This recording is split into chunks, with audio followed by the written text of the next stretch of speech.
These people lie and call you a Nazi or a fascist to justify killing you.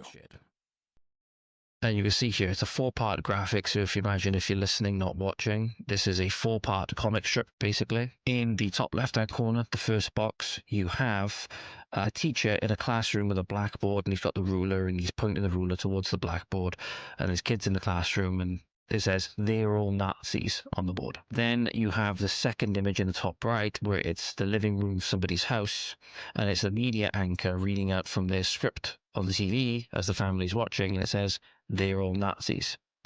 Then there's a gentleman in the bottom left-hand corner, says again, screaming into the microphone, "They're all Nazis." And reminds of the last one, which is the most important one again, how it manifests in the mind of a young deranged individual, denoted by the red eyes on this lone person stood in this environment of nothingness, just vocalizing to themselves, "They're all Nazis," with a sniper rifle in hand. Perfectly highlighting, ladies and gentlemen, how this perpetuates all the way from the school system, the politicization of the school system, and how they're poisoning the young minds of our children in today's society, and how it manifests, and again, possibly the most important one, especially with regards to the Charlie Kirk assassination, how it manifests in the mind of a confused young individual. They're all Nazis.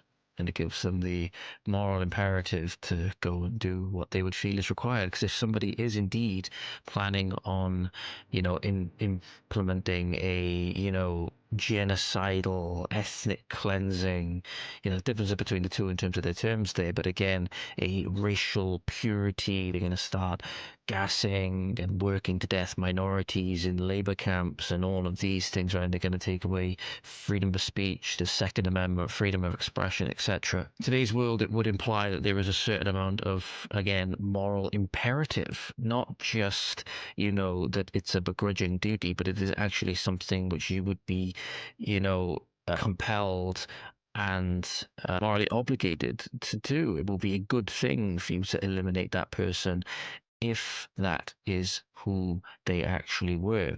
It leads to very real consequences, ladies and gentlemen.